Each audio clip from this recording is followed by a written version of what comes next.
All right, let's talk about the sport that is absolutely blowing up across the globe. It's kind of like tennis, kind of like a party, and a whole lot of fun. Today, you're getting your crash course on paddle. You get Padel, that's what.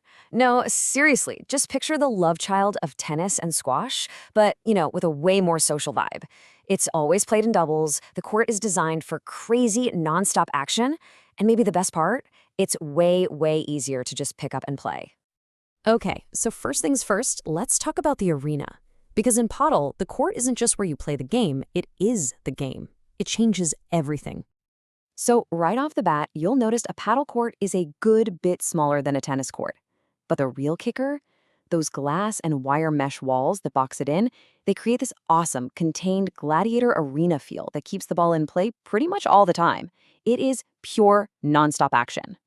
This is probably the first thing you've got to get into your head. In tennis, if you smack the ball into a wall, the point's over. But here? Oh no, the walls are your new best friend. You can play the ball after it bounces off the glass, and that leads to these insane strategic rallies that are just a blast to play. And get this, for the real highlight reel moments, you have something called juego exterior. Imagine your opponent hits a smash so hard, the ball bounces over the wall and out of the court. Well, you can literally sprint out the door, chase it down, and whip it back over the wall. It is every bit as wild as it sounds. Okay, but before you go all-out action hero, you gotta know this move is only legal on certain courts that are approved for it. The area outside has to be totally clear, and I mean totally. No gym bags, no benches, nothing. Safety first, right? All right, let's get into the gear. And the good news here, it's a whole lot simpler and more welcoming than you might think. So the paddle is really where you see the biggest difference. Forget strings. This thing is a solid foam core. Think of it like a supercharged, high-tech version of a beach paddle. It's shorter, it's a little thicker, and it gives you incredible control from the second you pick it up. That's a huge part of why anyone can jump in and have fun from day one. Now, there are a few rules when it comes to the gear, but there's one, just one, that is an absolute 100% non-negotiable deal breaker. And this rule tells you everything you need to know about safety in this sport. See that little strap on the handle? You have to wear it. If that thing is not looped around your wrist when you hit the ball, you automatically lose the point. Done. No warnings, no second chances. It's that simple. Okay, let's talk about the rules of engagement. And don't worry, these are all designed to get you playing and having fun, not buried in some dusty old rule book. The serve is the perfect example of how easy it is to get started. There's no big, complicated overhand motion like in tennis. You just bounce the ball once and hit it underhand. That's it. As long as you make contact at or below your waist, you're golden. So simple. And here's the quick and dirty on what not to do. Don't step on the line, obviously. Keep at least 1 foot on the ground. And remember, hit below the waist. Oh, and one more thing. If your serve bounces and then hits the side fence, that's a fault. See? Super straightforward.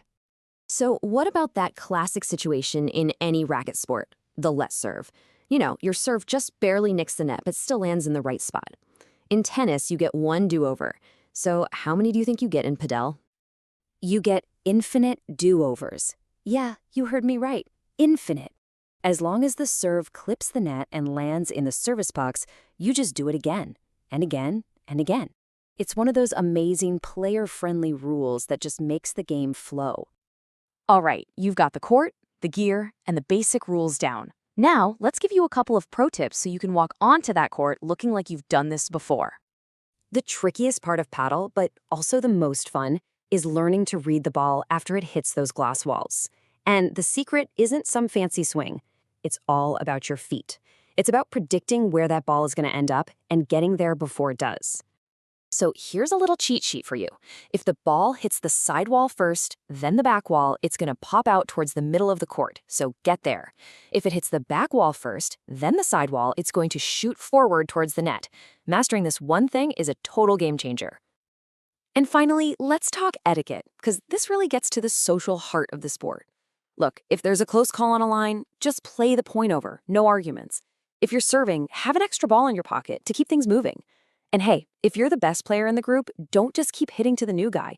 It's all about everyone having a good time.